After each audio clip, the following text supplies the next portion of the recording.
السلام علیکم ورحمۃ اللہ وبرکاتہ۔ دوستوں، میں سجاد احمد قاضی اور ایک بہت ضروری پیغام لے کر آپ تمام دوستوں کی خدمت میں حاضر ہوں۔ جس طرح آپ اس ویڈیو میں ایک تصویر دیکھ رہے ہوں گے جو کہ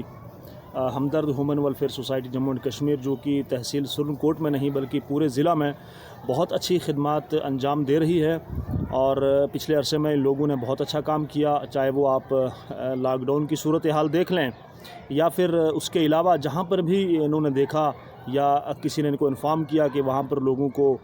مدد کی ضرورت ہے، تو ان لوگوں نے ہر جگہ جو ہے جا کر لوگوں کی مدد کی، چاہے وہ راشن کے ذریعے ہو، دوائی کے ذریعے ہو، یا اور کوئی بھی کسی بھی طرح کی سہولیات ہو وہ انہوں نے فراہم کی ہیں۔ اور حال ہی میں انہوں نے ایک بہت اچھا قدم اٹھایا ہے، بہت اچھی سوچ کا مظاہرہ کیا ہے کہ یہ جو این جی او ہے، یہ جو سوسائٹی ہے، یہ ایک ایمبولینس جو ہے عوام کے لیے فراہم کرنا چاہتی ہے۔ اس کے لیے یہ لوگ بہت تیزی سے کوشش کر رہے ہیں، لیکن اس کوشش میں چاہتا ہوں کہ ہماری جو عوام ہے، جموں کشمیر کے جو لوگ ہیں، وہ اپنی ریاست کے اندر ہوں یا بیرون ریاست ہوں یا بیرون ممالک ہوں، ان سے میری ایک چھوٹی سی اپیل ہے کہ آپ لوگ دل کھول کر، اور خاص طور سے جو صاحب مال حضرات ہیں،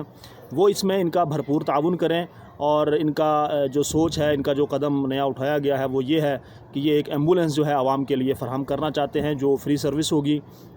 جو لوگ ایمبولینس کی سروسز کے جو پیسے ہیں وہ افورڈ نہیں کر سکتے، ان کے لیے یہ لوگ جو ہے ایک ایمبولینس فراہم کرنا چاہتے ہیں، تو اس میں عوام کا بھی مجھے تعاون کی ضرورت ہے۔ میں اس ویڈیو کے ساتھ ان کی تمام جو ڈیٹیلز ہیں وہ دے رہا ہوں، آپ لوگ دل کھول کر ان کا تعاون کریں تاکہ یہ بھی دل کھول کر عوام کی خدمت کر سکیں۔ بہت بہت شکریہ، اللہ حافظ۔